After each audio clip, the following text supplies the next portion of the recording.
Alcohol is the solution to the problem, and it works until it stops working.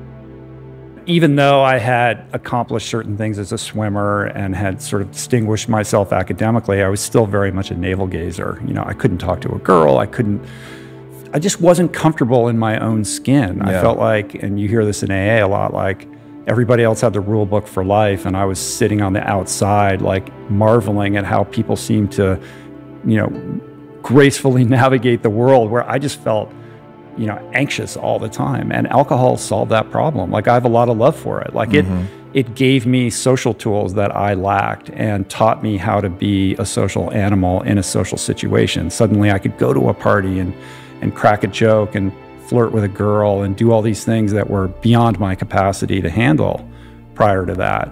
So it's not all bad. Like, it worked, you know what I mean? Which is why I doubled down on it. Like, the cure for alcoholism isn't removing alcohol. Alcohol is the solution to the problem, and it works until it stops working. And it took a while before it stopped working in my case.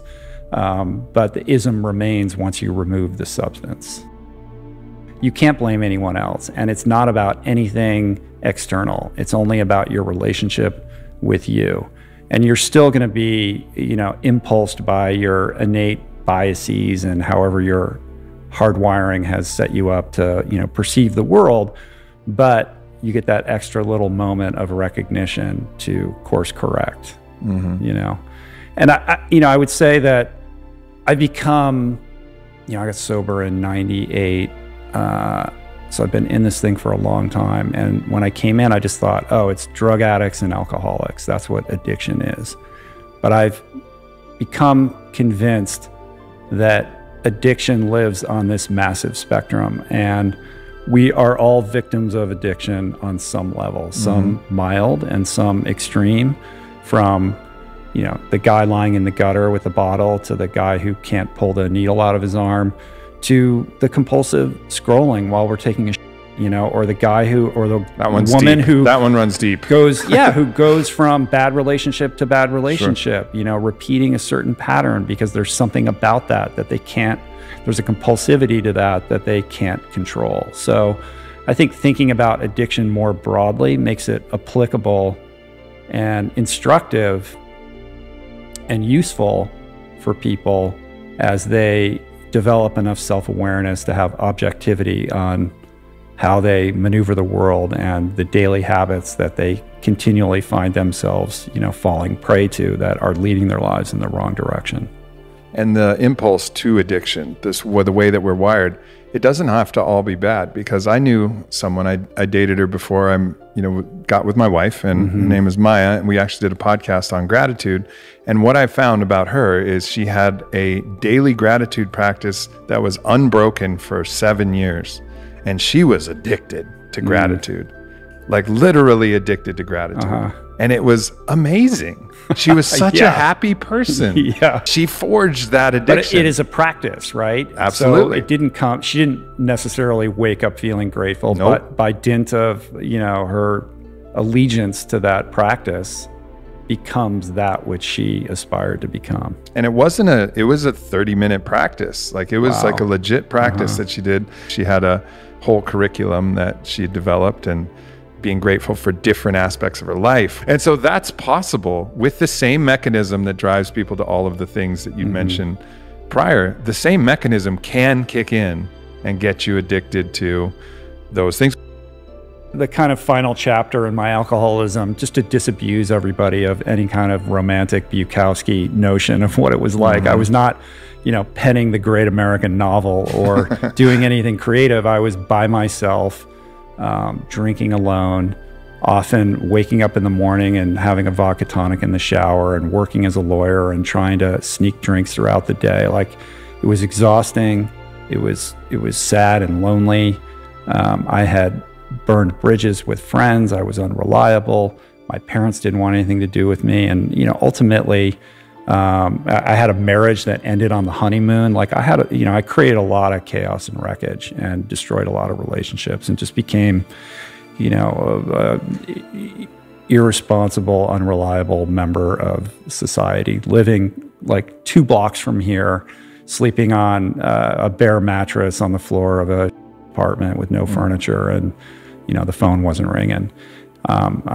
I'd gotten 2 DUIs. I was looking at possible jail time. I was going to get fired from my job, and just woke up one day, after a bender, and nothing particularly terrible had happened that night, but I had kind of reached that nadir where I was like, I can't do this anymore. And I had been seeing an addiction therapist, and he was like, are you ready? And he's like, I got a bed for you, and ended up going up to Oregon and checking into a rehab, thinking I was going to do a quick couple-week spin dry because I was so important and I had to get back to my job.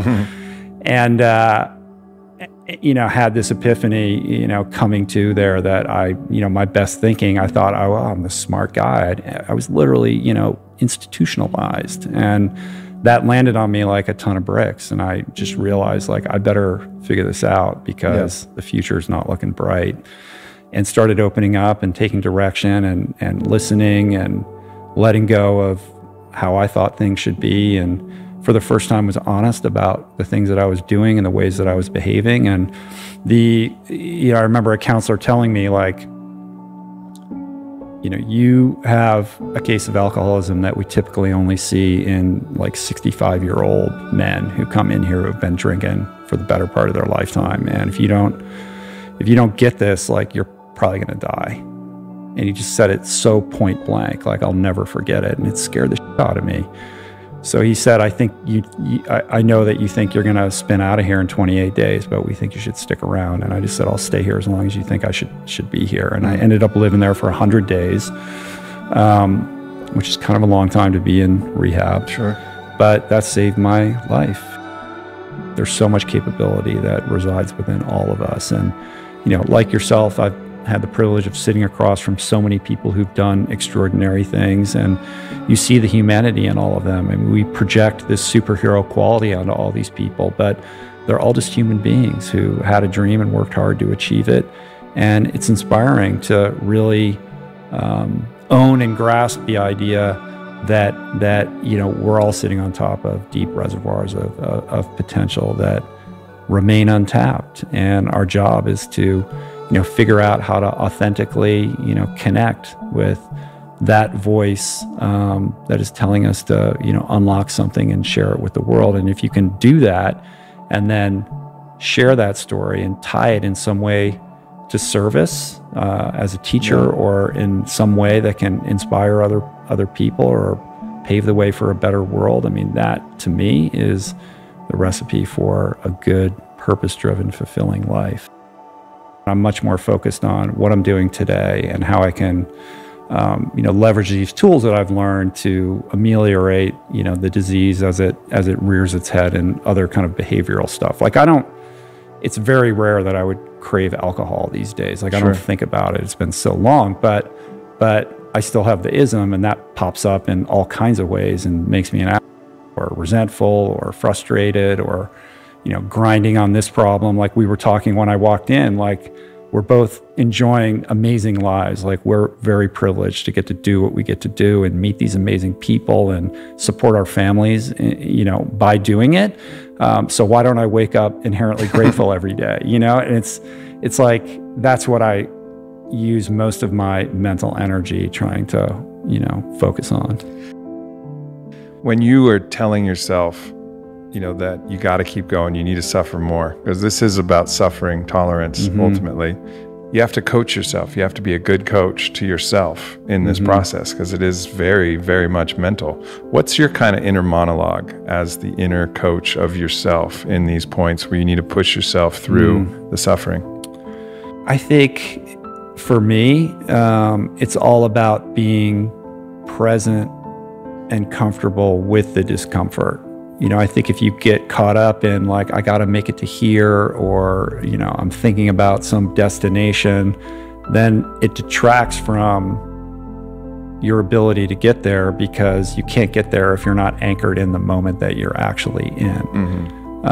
And I think what happens is time becomes very malleable. Like, if I'm doing an 8-hour ride and you're in this, like, suffering state of mind, you're not used to that. It's going to feel like an eternity. But when you build up to it, like, suddenly an 8-hour ride feels like a 2-hour ride.